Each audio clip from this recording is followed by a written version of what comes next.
Well, welcome to the 11th of the 12 planned episodes of my series of Tough Minds, Tender Hearts, and Steady Hands, wisdom from in the midst of the Corona-19 pandemic.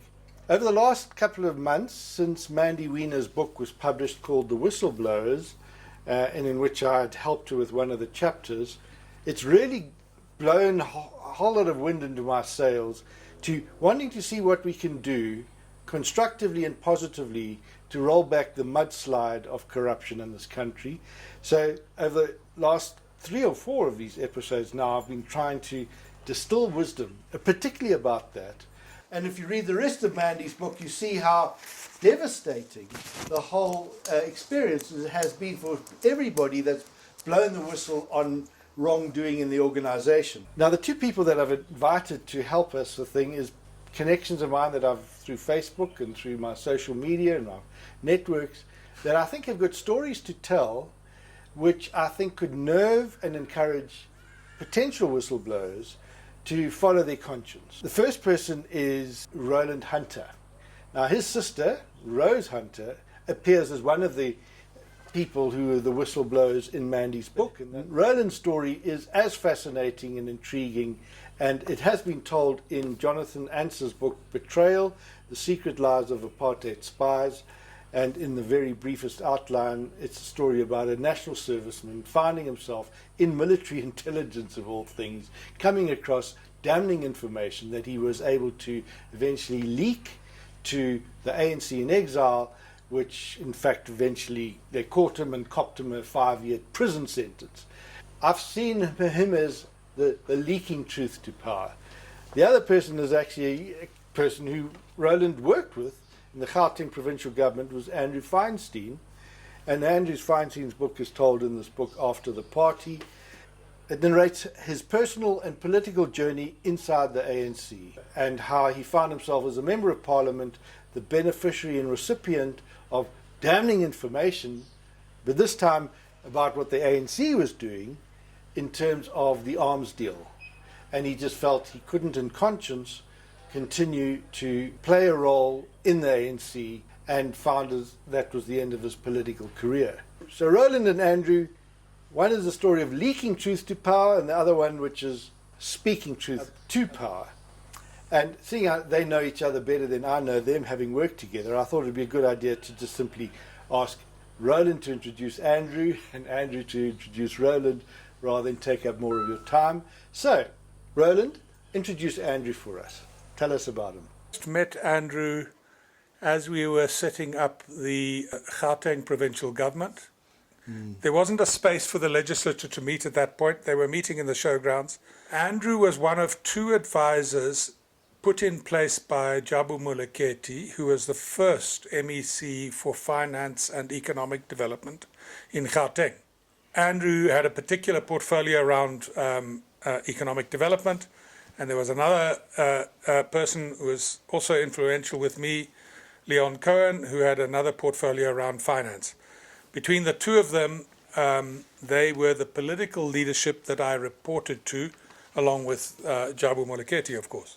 Yeah, Leon Cohen, who was a very successful business person and had been sympathetic to the ANC for a number of years, who served in the Gauteng provincial legislature, or PWV provincial legislature, as it was then. I think we were incredibly grateful to come across Roland, because we were supposed to be members of the legislature, but also acted as economic advisors to Jabu Moleketi, which was probably completely unconstitutional, but such were the times.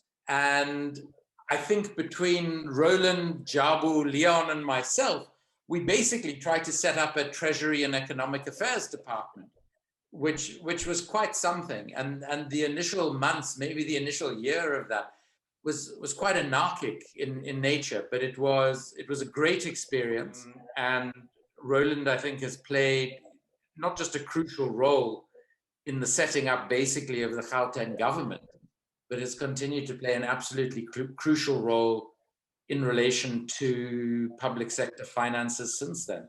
maybe to then just go and ask each of you to just share the outline of your story.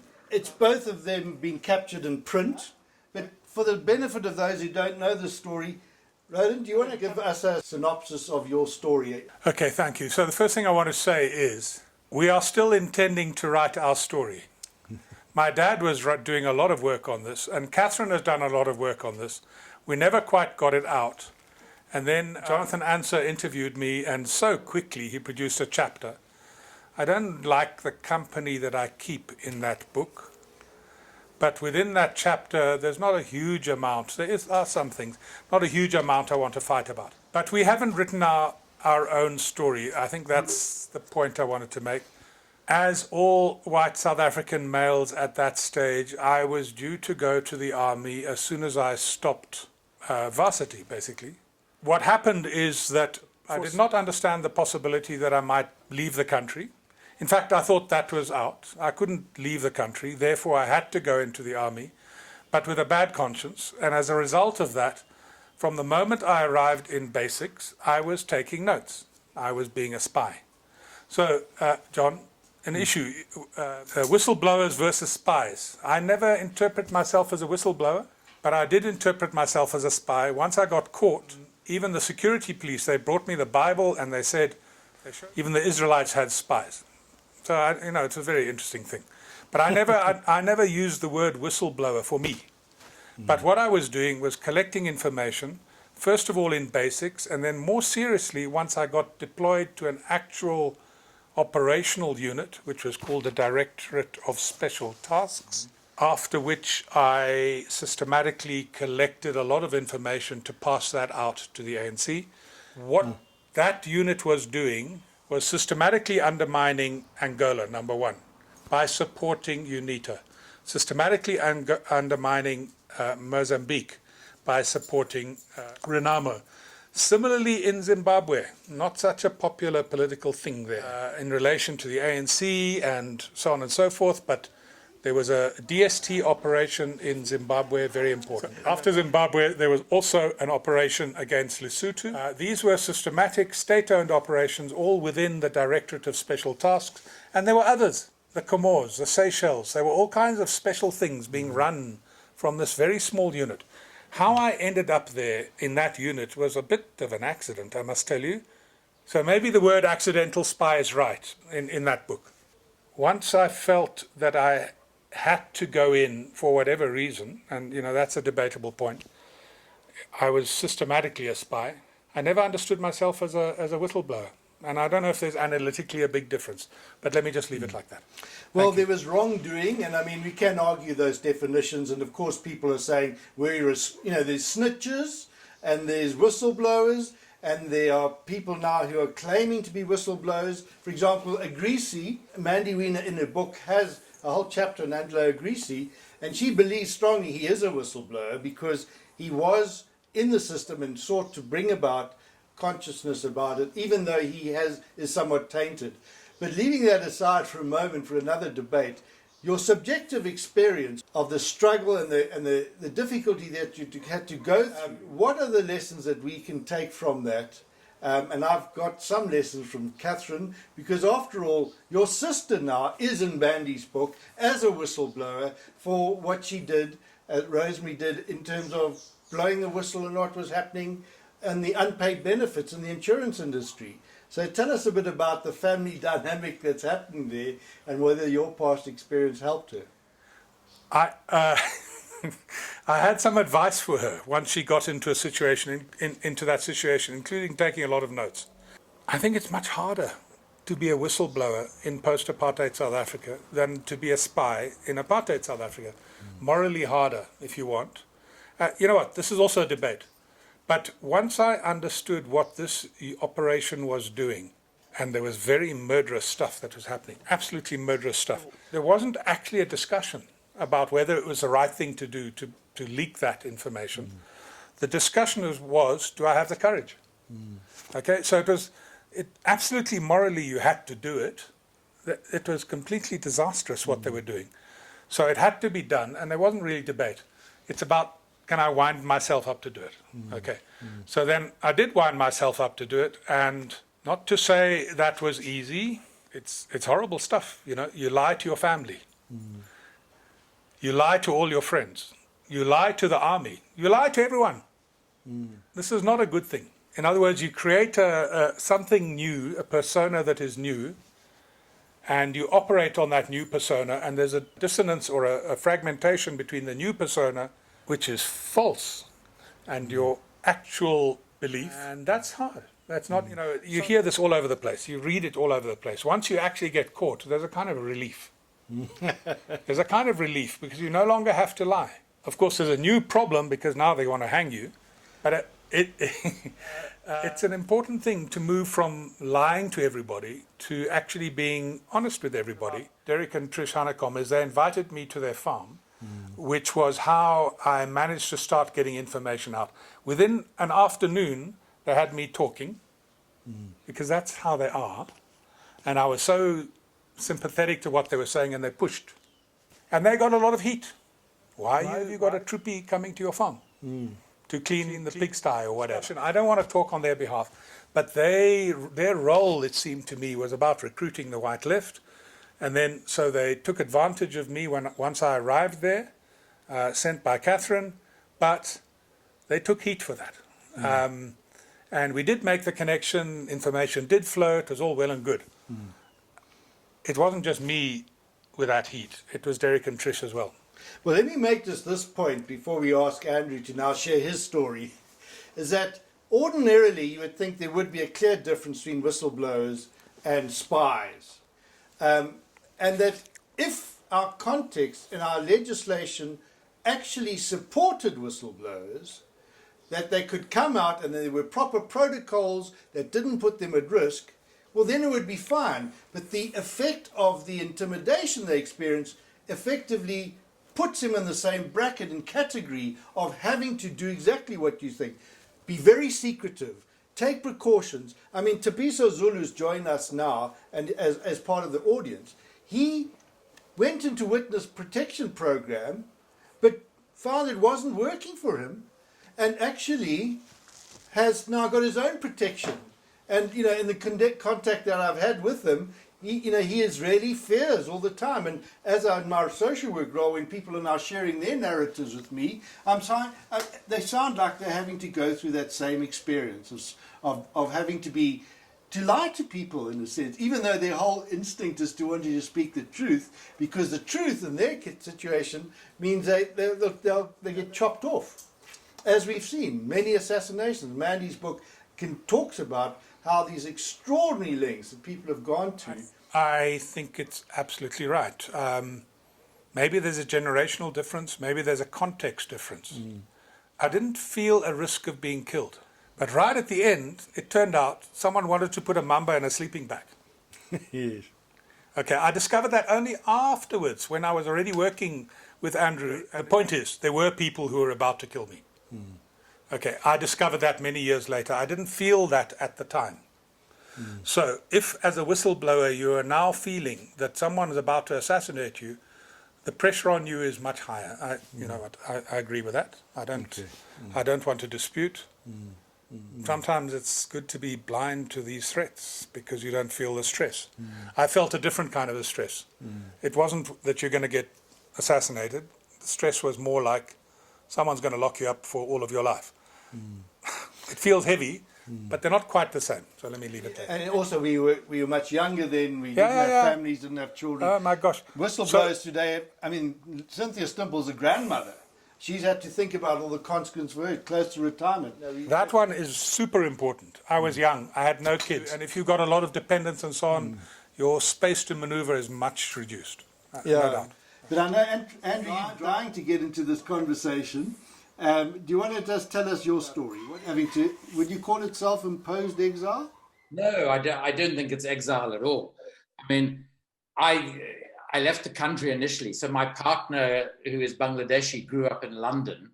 So this has always been home for her, well, from the age of 8 or 9.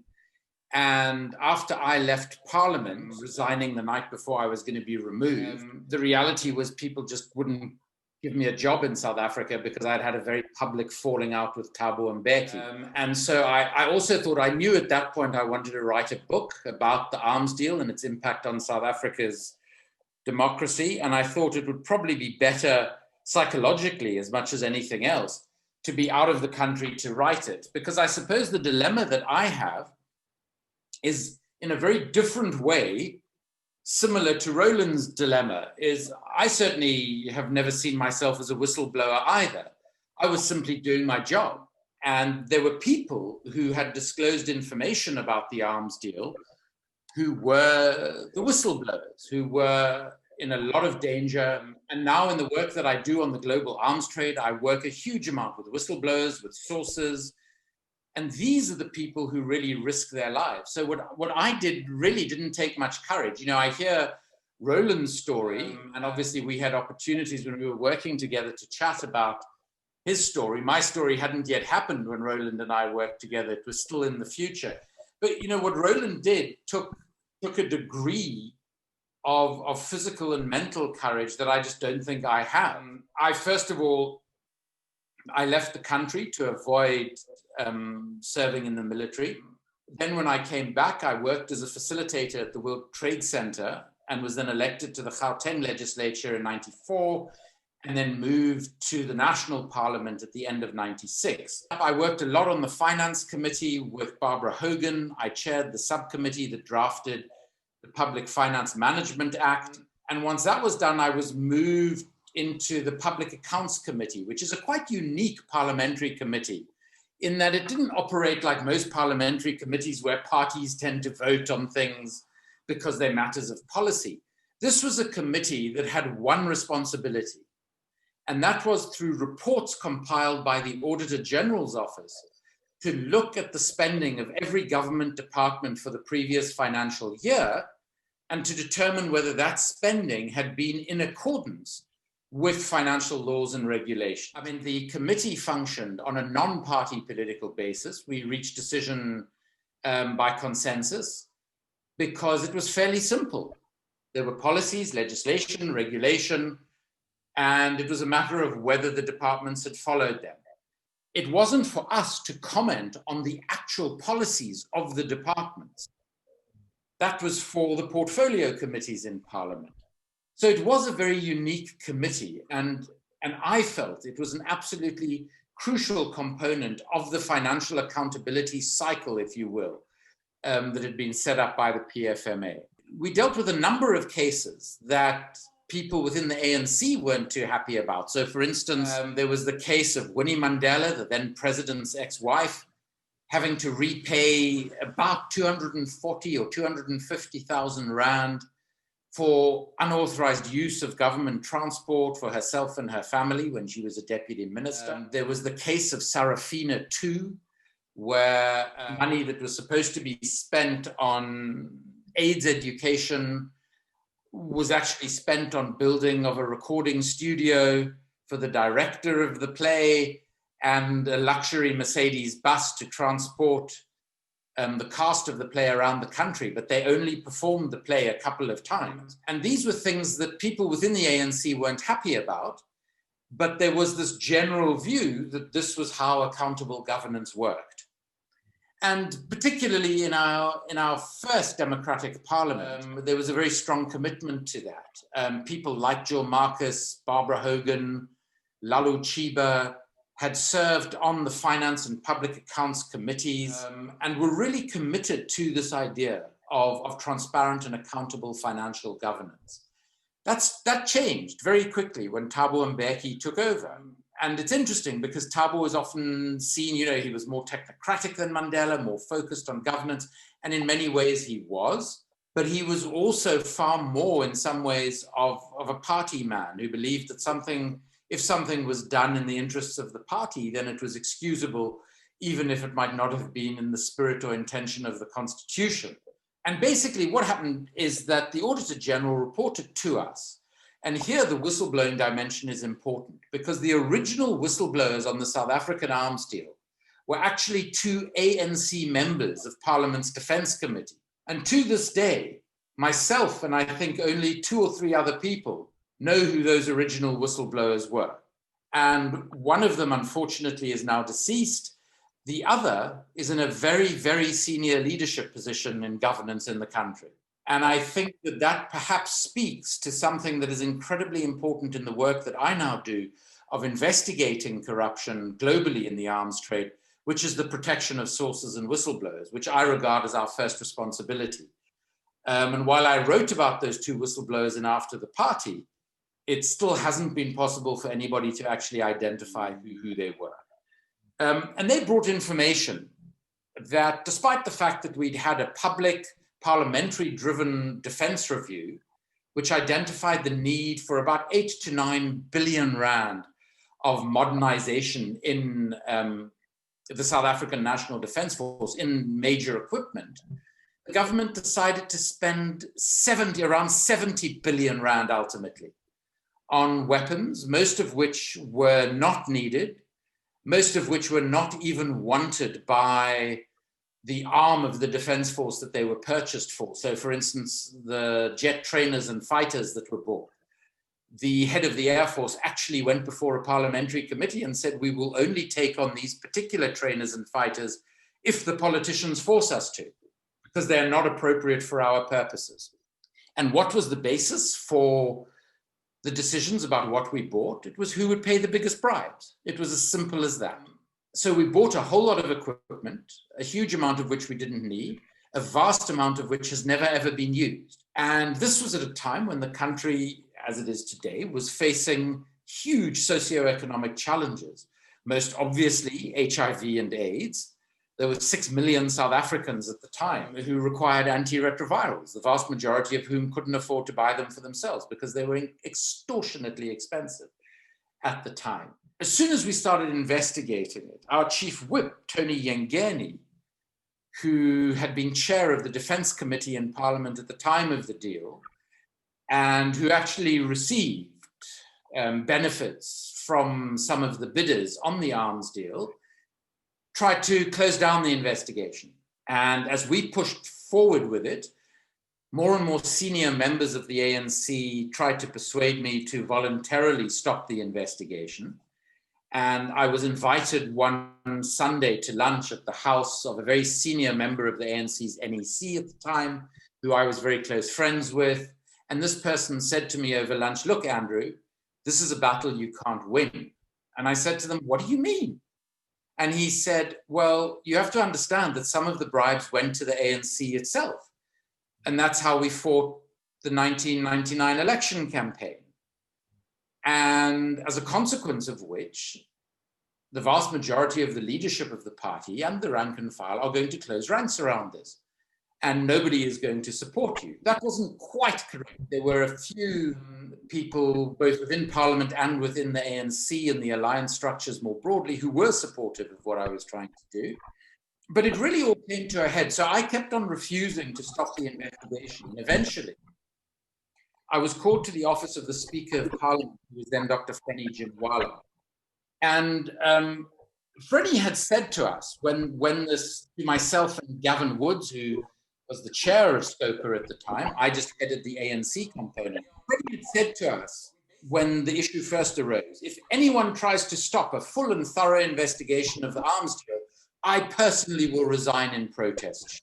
But once the president, then Thabo Mbeki, had stepped in to close down what was a very embarrassing set of revelations for the ANC, because I believe, as the Mail and Guardian at the time suggested, that the arms deal was the moment at which the ANC lost its moral compass. So in the Speaker's office, all the other members of the ANC component of SCOPA had been called without my knowing. And Freddie said to me, we've called a media conference in your name, and here is the statement that you're going to read. And it was basically a statement that said, sorry, you know, this deal was very complex. We didn't understand it. We got it wrong. There was no corruption. Apologies to everybody. And my colleagues on the committee were all saying to me, Andrew, you've got to read this. This isn't just about your political career. It's about all of our political careers. And we've got to do this. With one exception, who was lovely, who didn't even come to the meeting at the Speaker's office. He was so angry with the way the ANC was handling it. And Lalo, for those people who don't know, was a Robben Island veteran, a stalwart of the struggle, mainly in areas including Johannesburg and around Johannesburg, Fordsburg, Denazi, and other places. An extraordinary human being. And I capitulated. So I went into this media conference and I read this statement saying we got everything wrong. And the media were absolutely astonished because I'd been working with them on investigating further details of the arms deal that the Auditor General hadn't picked up. Because sources started coming to see me as soon as it became public we were investigating this. And I read this statement and I walked out of the press conference. I got into my car to drive from Parliament to the other side of Cape Town to Constantia in the southern suburbs, where the committee was supposed to be holding a workshop. And as I was driving, I heard on the radio myself reading this statement that Frenny and others had written on my behalf. And I just burst into tears. And I realized that I couldn't let what was the first major corruption scandal of our democratic era, I couldn't let it simply be covered up.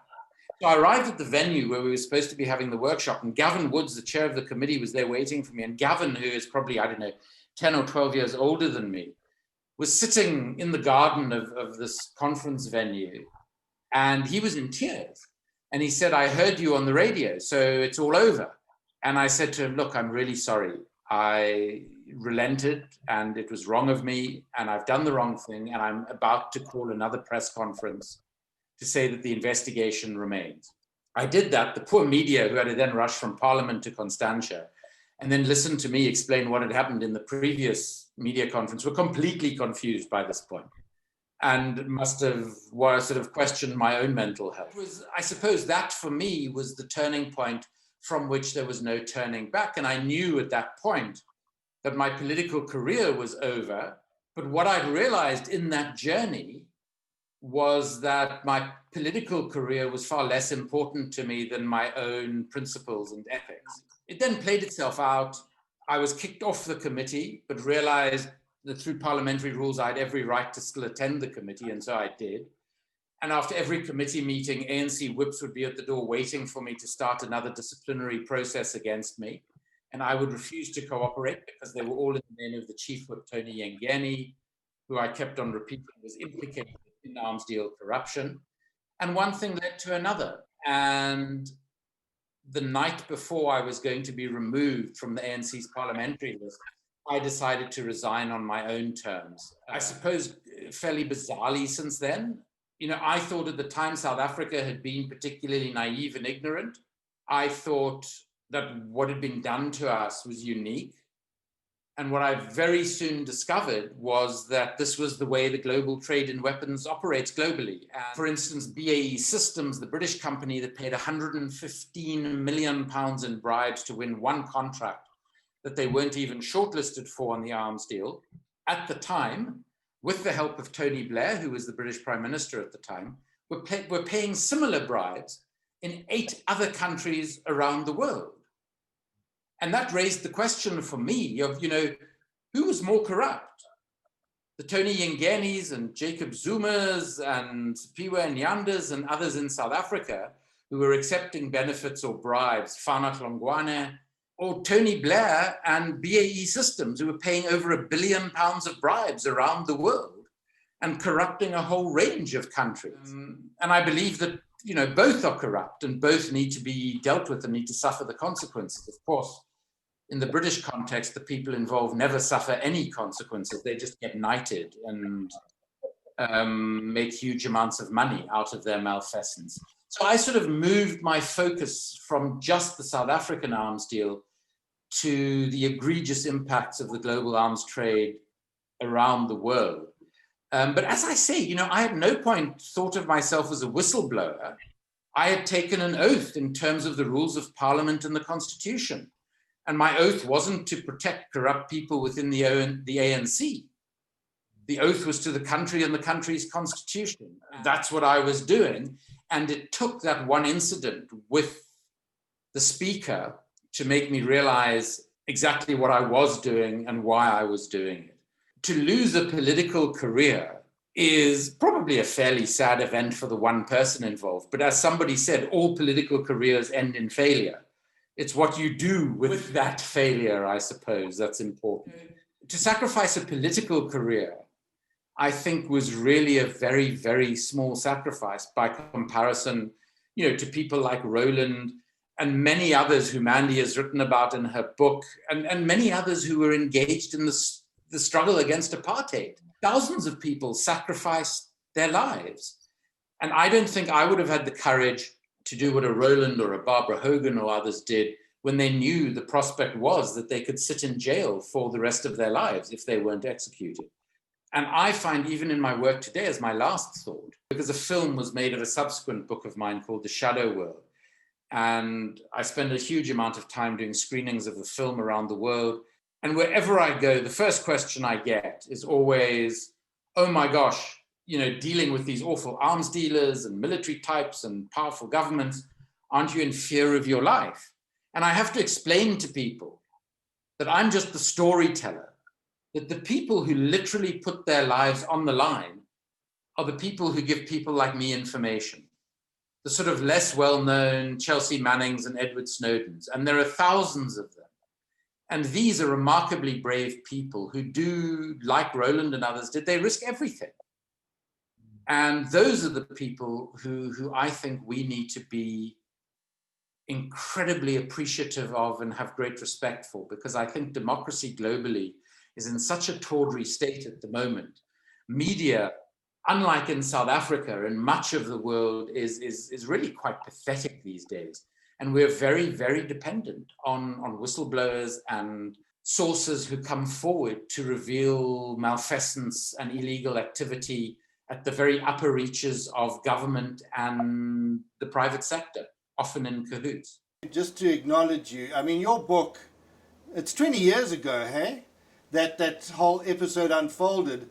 Your courage there under the situation was hugely important in helping me realize that we had a fundamental constitutional problem now at stake, and that the entrenched principle of the separation of powers had now been eviscerated. 20 years later, we can see where we are, and with that context, I want to now just bring it all down to the present. What happened yesterday when Mosilo Motepu gave a very powerful closing statement to the Zondo Commission.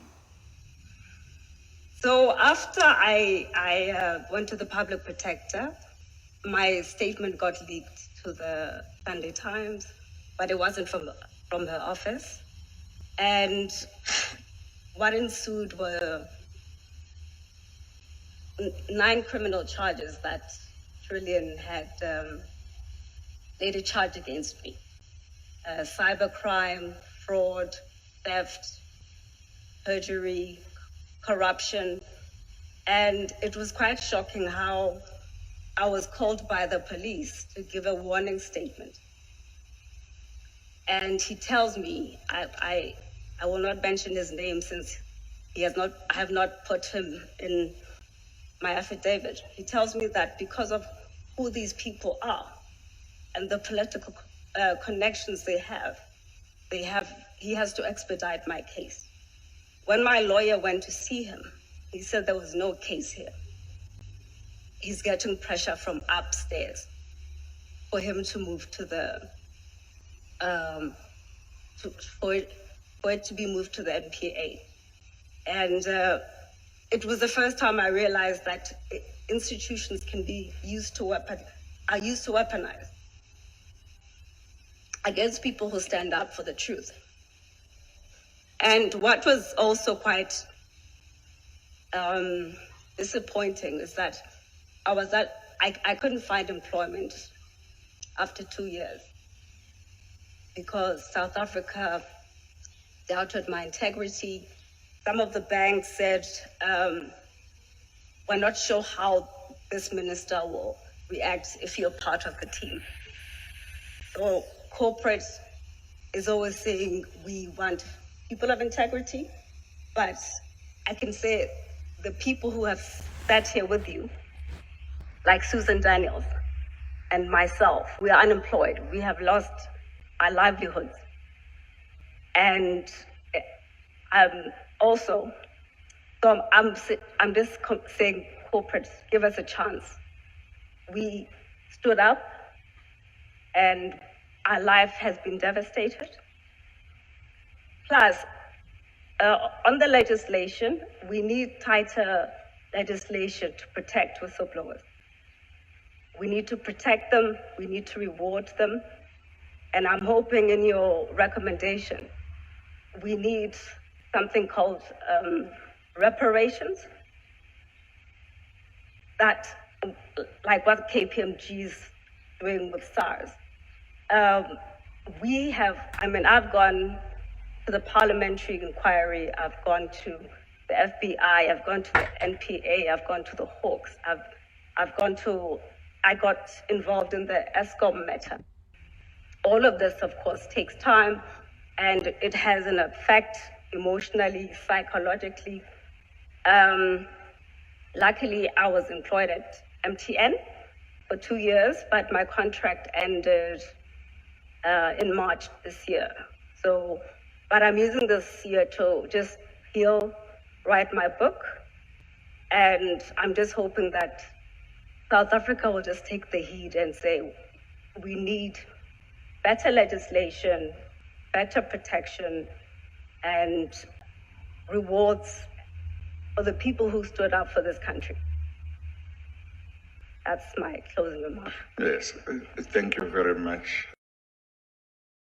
Now, just before I ask you both to respond with your reflections on what we can do to make sure that people like that are not put in such vulnerable position, let me just add a word which I got from Thabiso Zulu, whose story is also told in Mandy Wiener's book. And I said, Thabiso, I don't want the tail to wag the dog here. You guys must be the people that actually own the narrative. It's your story, and we don't want it to be about lawyers, social workers, and what have you. And he said, he said, but please forgive me these days. I'm not myself.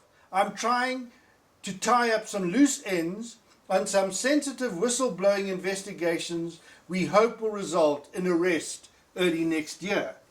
Since, word has got out that sources that have spoken to journalists, and journalists have put me in touch with them, who is also saying, help us. And I've been doing it with what I can to hook them up with each other, to create a horizontal learning process so that there can be solidarity and support. And obviously asking the two of you as people that have got experiences also in speaking and leaking truth to power, what comes to mind that can be constructive? Okay. In respect of my own story, I do need to draw a distinction between the judiciary under apartheid and the judiciary now. But I learned something of that story in the 80s, where the prosecutor in my case had recently come from Namibia and was very keen to advance his career by throwing the book at these three politicals, these white politicals. He came under pressure from the executive, that is to say, P.W. Botha, Pik Botha, government. Once they started to feel that what would come out in the case would be more damaging to them than worthwhile. And there were two consecutive meetings of what at that stage was called the State Security Council, which was effectively a subgroup within the cabinet. And in both of those meetings, Magnus Malan said, lock him up and throw away the key. And Pik Botha says, you're going to suffer political consequences for doing that. What happened was the Minister of Justice effectively instructed the prosecutor in our case, back off, and remove the charges of treason, which had a death sentence, and substitute charges in terms of the Defence Act of 1957 about leaking information, maximum 5 years. This was a political instruction to the prosecutor. Prosecutor didn't like it, really didn't like it. This was direct political interference in the court case to our advantage. Okay. What I really learnt out about that is that law is not separate from politics. Politicians will tell the prosecutors what to do and what not to do. The judge, Justice Kerr Lewis, who was a hanging judge, sent lots of people to the gallows was extremely frustrated by this change, and he noted in his final judgment that the charges used by the prosecutor were completely inadequate to the task. So the fact that the sentence for me was going to be a maximum of 5, and for Derek maximum of 2, and for Trish 3 years and 2 months, he really didn't like to be constrained by that. He would have gone a hell of a lot further. But for political reasons, we reached a deal about that. So we all signed a confession of guilt that we were in fact guilty of those charges. All the time I was noticing that this thing actually worked in our favor, and it was because, by the way, they didn't want us to reveal more information about how they've been doing similar things, undermining also Zimbabwe at the time.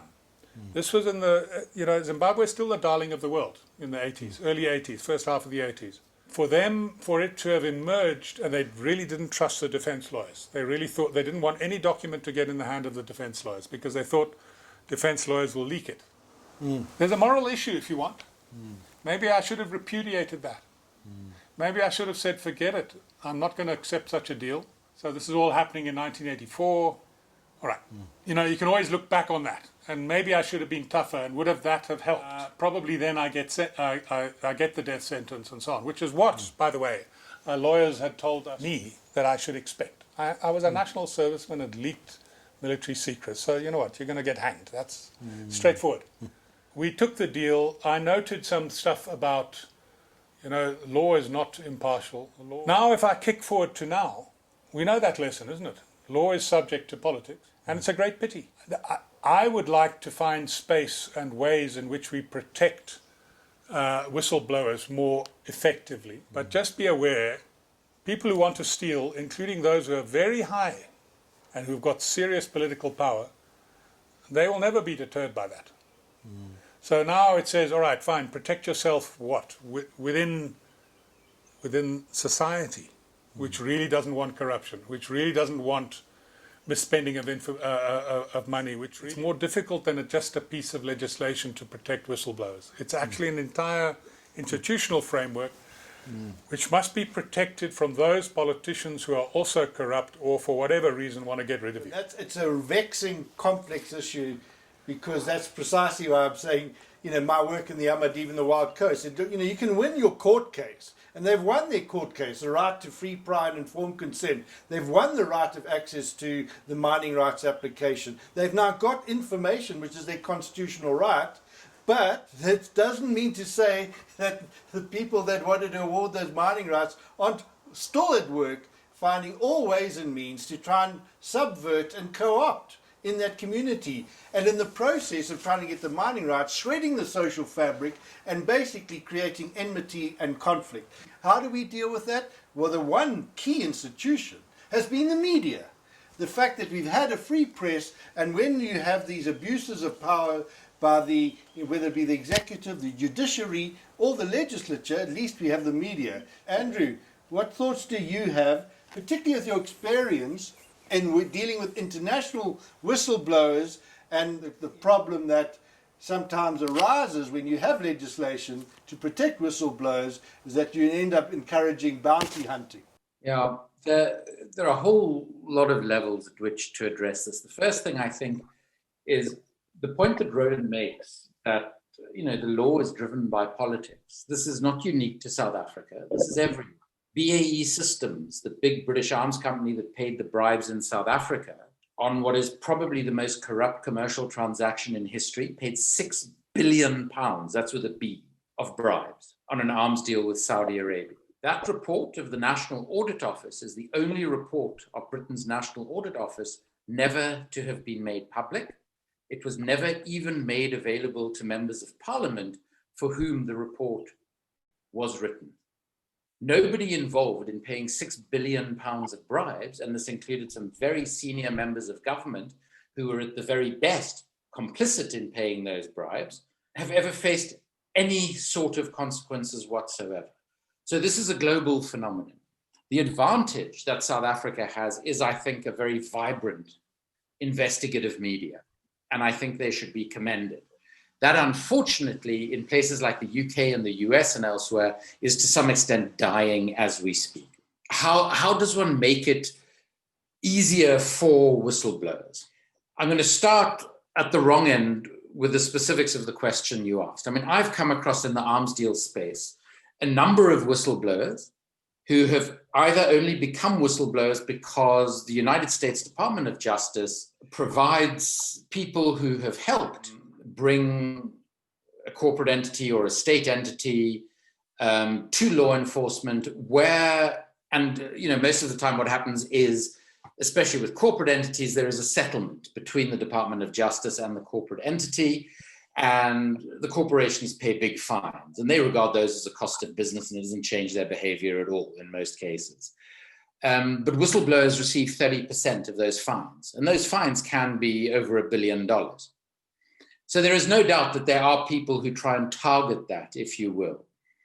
So I think one has to be fairly cautious on the sort of the material side of it. But I do think that it is possible to create an environment in a country where whistleblowers can be given, first of all, psychological support. As Mandy's book shows, and in the clip that we saw, has gone through extreme trauma. And I think there's a desperate need for there to be some sort of emotional that should really kick in at a very early stage. I then think that when people are shown to be genuine whistleblowers, they're separating the bounty hunters, as you call them, from genuine whistleblowers. They need to be helped. They need to not just be protected. And often that is about having to move country, be given a new identity. And I think that what is very important is that whistleblowers are made aware of the possible consequences of what they're doing very early on. Because I think it's unfair to tell people that they will be good and honorable people in speaking truth to power, and they're not fully understanding that this is going to profoundly and fundamentally change their lives forever. So I think honesty with them from those who need the whistleblower is very important. And then I think genuine whistleblowers must have the opportunity of full and complete protection and of material support and professional opportunities in whatever their field was. Now, that's all very expensive and very difficult to put in place. But I think it's important enough, and if a society or a country is sufficiently committed to rooting out state and corporate corruption, then that is what you have to commit to. The problem is, I think, for the reasons that Roland mentioned, this intersection of politics and the law, the reality that often some of the people implicated in the corruption are amongst the most powerful in a country, as we know only too well in South Africa. It's very unlikely that the countries that most need this sort of support for whistleblowers are going to actually put it in place.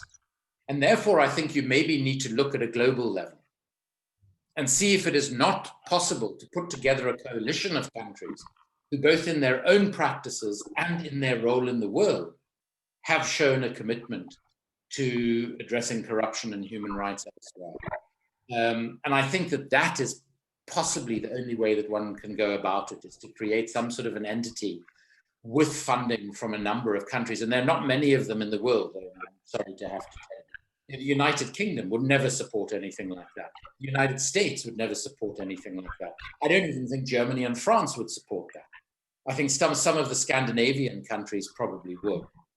And there are one or two Latin American and probably Asian countries that I can think of that might.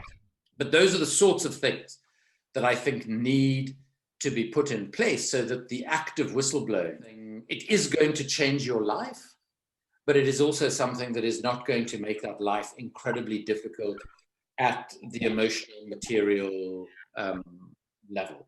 Some encouragement, hopefully, to the whistleblowers that I'm talking to. Now, obviously, I'm recording this so that I can share it with them as at least some distillation of wisdom and experience. When you were facing your choices, you didn't know what was going to happen, in a sense, and you had to follow your conscience. And what it really impresses me about, like, Cynthia Stimple, how she just felt she could not live with herself without standing your ground and has got some vindication of being in the Zondo Commission and now being heard. And there is now, because of what Tabiso and Musilo's testimony yesterday, Judge Zondo is asking and inviting people to actually come forth to the Zondo Commission, and insofar as that can provide a measure of protection. Thoughts about that? That's right. I mean, my thoughts on that are that judicial commissions of inquiry can be very useful. I mean, we have two examples in South Africa, the Zondo Commission, which I actually think, albeit progress that is much too slow for most South African citizens, it really feels to me, especially in the last couple of weeks, that the Commission is making significant progress. And I think we're seeing some of the consequences of that progress in some of the actions of the NPA in recent weeks as well. And I think I would ask people in South Africa to be patient, because the last thing you want to do is to mess up a process like this. And we've seen a messed up process, which was the Seriti Commission of Inquiry into the arms deal, in which Jacob Zuma was forced by the Constitutional Court to appoint a commission of inquiry. He appointed, and I'm going to be very brutal here, he appointed a friendly judge. And he appointed a judge who, it is absolutely clear from the judgment that set aside his report, which, by the way, cost the South African taxpayer tens of millions of rands, most of which went to the judges and the officials of the Commission of Inquiry. He set out to ensure that he didn't come across any corruption, because there was corruption all over the place. The commission actually approached me very early on, and I introduced them to prosecutors who had evidence for them all over the world. And when I spoke to those prosecutors after they'd had contact with the Seriti Commission, the commission had either just never contacted them again, or even after they'd visited them, the Seriti Commission didn't reflect the evidence that had been given to them in their report, or reflected it inaccurately. So, a judicial commission of inquiry can also be just an extension of the powerful, trying to do what the brilliant Palestinian intellectual Edward Said described as power repeating untruths until they have the force of truth. But I think in the Zondo Commission, we're not getting that. We're getting a commission that is trying within its mandate to expose as much as it can of the process of state capture. And I think that does give a form of limited protection to sources and to whistleblowers. Another element that is very important to mention here, and we spoke at various points about books that people have written. And Roland, you have absolutely no excuse for not writing a book about your experiences, and not just about the incredible experiences that you had when you took those decisions, but also how they influenced what you did later in life in terms of why you devoted your career to public finances. And I'll even go so far as to say, I'll make sure you have a very good publisher. But these are books that have to be written. I was always told when I started work on the global arms trade, the time at which I have to be most careful is while I'm doing the investigative research and writing the book. Once the book is in the public domain, the information is out there. And all that doing something to me will do is probably increase sales of the book and the media coverage of the information that is contained in there. One of my publishers, by the way, when we were about to launch After the Party in South Africa, as we were walking towards the stage, and he had had a scotch or two, he sort of leant over to me and he said, "So I hear there's a possibility someone might take a pot shot at you today." So I said, "Yeah, I really don't think that's likely to happen. I don't think I'm important enough for anyone to do that." And he sort of looked at me and he said, "Oh, well, that's a pity. It would have been really good for sales." So there is this sense that going public and, giving evidence like the opportunity at the Zondo Commission of Inquiry does help with credibility and to an extent with security. But I think getting into the public domain with the information you have in as many ways as possible is really, really important. And just the final thing I'll say on this, if you're going to cooperate with others in doing that, make absolutely sure that it is someone you trust implicitly. Because if you're using someone to help tell your story, you have to ensure that that person is going to help you tell your story in the way that you want it to be told, not in the way that some other person wants it to be told for whatever reasons, for marketing purposes, for political purposes, or anything else. Roland, do you want to have a quick response? Then I'm going to invite Catherine and Stanley if they've got any thoughts and comments. I like those points. I think protection for whistleblowers, Andrew is quite correct. It works once you're out in the public domain. You may still not win, but you, I think, are better protected at least. So I don't have too much to add on that. But this thing about what is a whistleblower, and you've said a few times, speaking truth to power. It's not as if I took my knowledge and went to the president of the then South Africa and said, look what you're doing. No. I would be out immediately. So speaking truth to power is one thing. Speaking truth to the opponents of power, which is certainly what I did then, is something else. Right now, who are we speaking truth to? Is it to the power, or is it actually to the public in some way? Or is it to the international, and so on and so forth? So the phrase speaking truth to power, it doesn't quite fit me, and I'm not sure that it always is actually what we're doing. I think speaking truth to the citizens is something else. And I think that may be how you get your protection. So let me just leave it there. Thank you. I've got all sorts of thoughts that you triggered with that one, but I'm conscious that Catherine, you wanted to say something, did you? And Stanley, do you have a comment? Just thank you very, very much. It's a privilege to be able to listen to the two of you. I'm struck by several of the things. I also think that civil society today, Andrew was talking about the dynamic, brave, courageous media we have in South Africa. I think they've played a prophetic role, and I think that civil society is playing a very, very significant role. And I agree with what Roland was saying, that of course it's about being able to face the powers, but it's listening to both of you, it seems to be more ethical, whether you felt that or whether you had no choice, just you had to make those decisions. And I think the process of shining a light in the darkness is just so important. So it's for the citizens, it's for all of us. And I think the global dimension of it is terribly sad and terribly normal. Yes, I really agree that globally one needs to look at the dilemma of whistleblowers and the importance for societies, all societies who pretend to be democratic, to be looking at that rigorously. Globally, this really needs support legislation and incentives. Something. Yes, much as Roland may not have seen himself as speaking truth to power, I think it's important to note that Van Zyl Slabbert left Parliament for various influences, but the fact that somebody had let him know that Roland's experience and insights into what was happening and what Renamo were doing in Mozambique with the backing of the apartheid government was, Van Zyl Slabbert did speak truth to power, and the dead silence and the shut and the kind of lack of accountability and response was one of the contributors to him deciding that the parliament was a waste of time.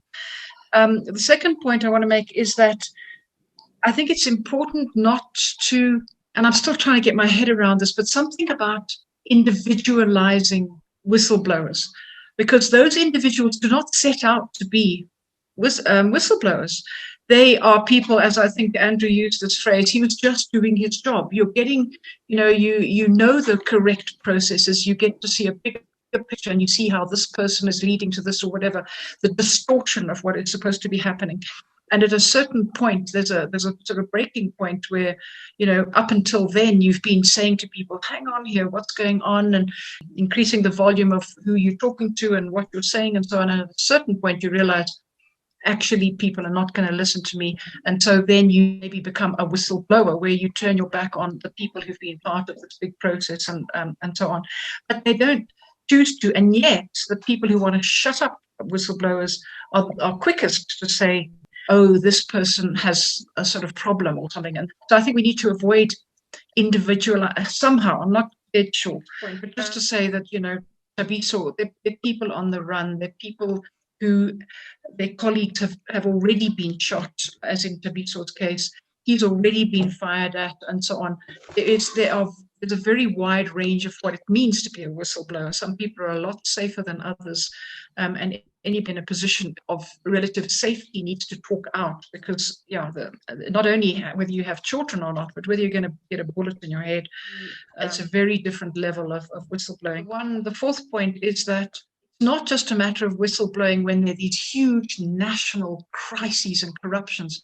We've also got to be addressing the fact that right in our little offices and in our communities and in the cultural space, in the religious space and so on, it is a inbuilt reluctance to speak to authority, and that's abused. That's often abused in religions and in cultures where somebody with authority is seen to have that authority based on what? On age, or on being the channel through which God speaks to the flock, or whatever. And people are not encouraged to be critical thinkers and to speak out and say, even if it's just clarification question, what's going on here, and so on. People have got to, at all levels, be encouraged to talk and talk and talk, and that must not be labelled as disrespectful or so on. And I think that's as much part of the climate or the culture in the society that means that when whistleblowers do speak out, they're regarded as like, what's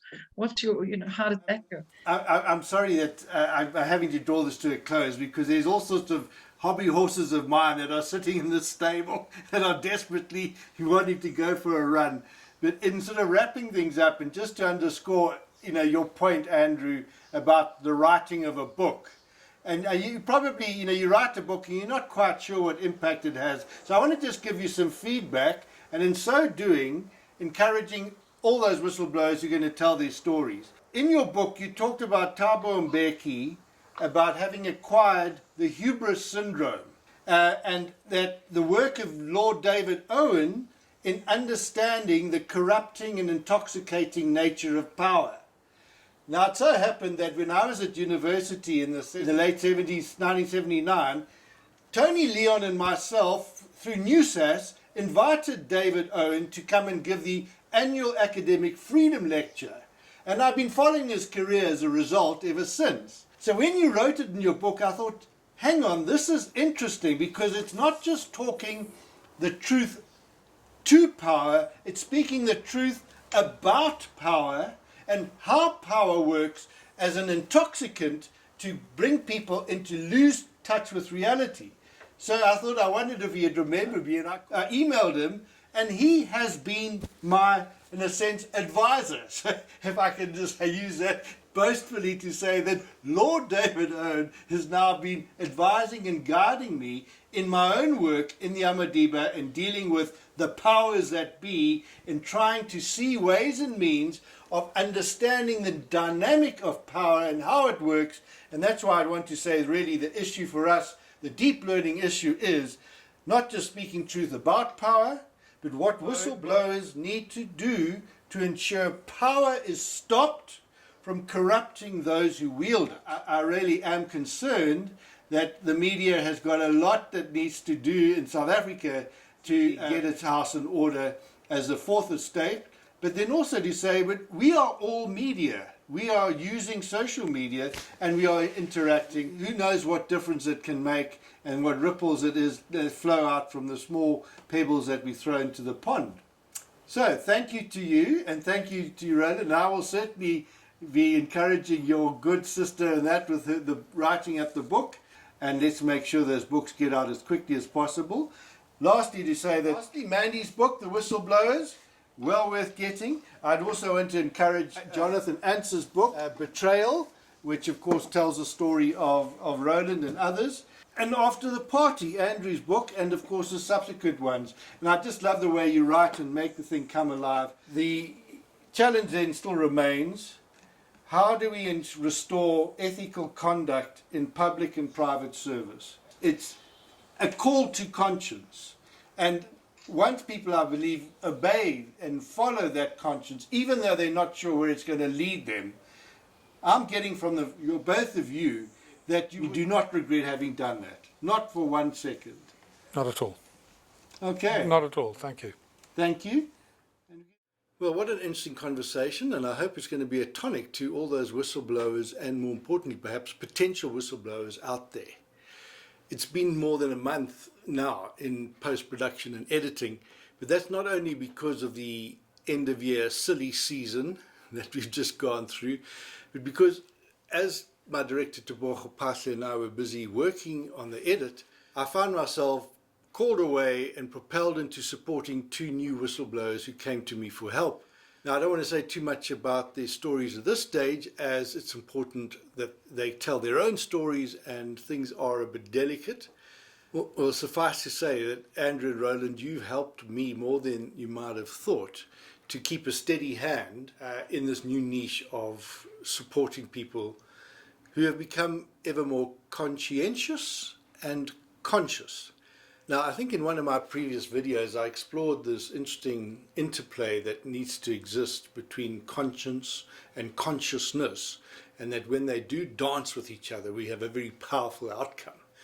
Now, on further reflection on that myself, I remembered the work of one of the biblical scholars that I read when I was doing my studies in theology, Walter Brueggemann, whose book titled The Prophetic Imagination, and it occurs to me that when we have an effective dance between conscience and consciousness, the outcome is prophetic imagination, which is to nurture, nourish, and evoke a consciousness and perception of the dominant culture around us.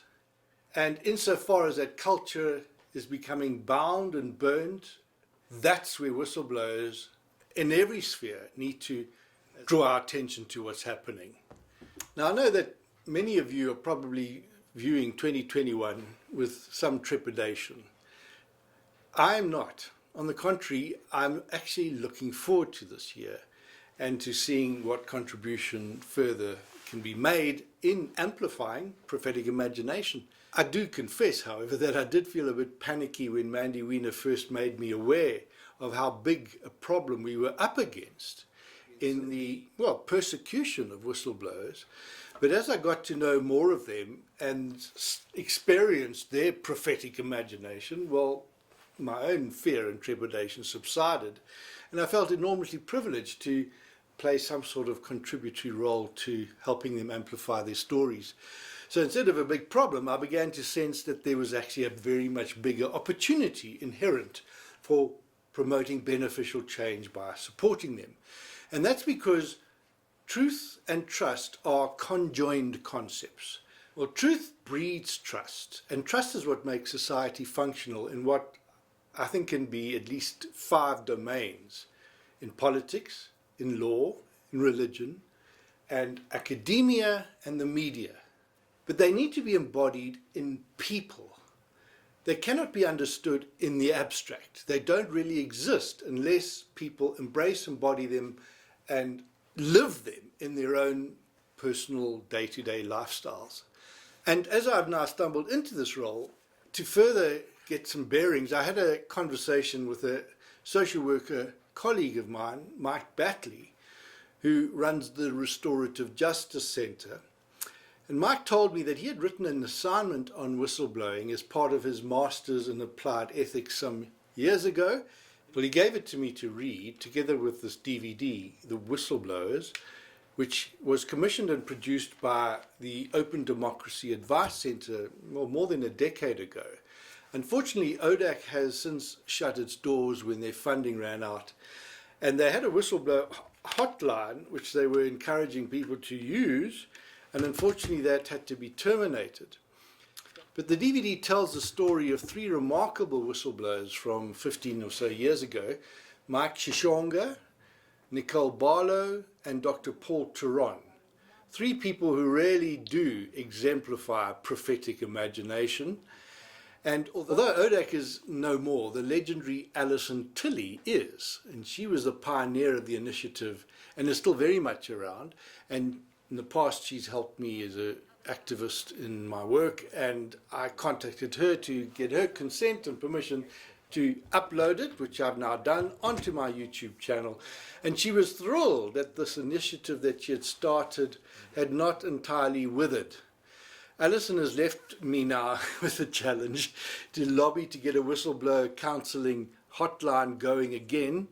So I will be talking to Cynthia Stimple and others and my friends in civil society to see if we can get a collaborative process going again to do that. So a special thanks to you, Alison. Well, neither Andrew nor Roland actually saw themselves as whistleblowers, but these three folk really do help us define what it has meant and how to go about doing it. Well, the story is a long way from being over, so I really hope and encourage people to give me comments in the comment section below. Tell me what other thoughts and resources you may have. And also, if any of you want to read Mike's article, just email me on johngic@iafrica.com and I will send it to you or put it in the comments below. Well, thank you. Please subscribe to this channel if you've not already done so. And let's work to ensure that 2021 is going to be a good year for bringing information to the surface so that, like streams of living waters, the parched landscape of our suffering society might be revitalized. Thank you.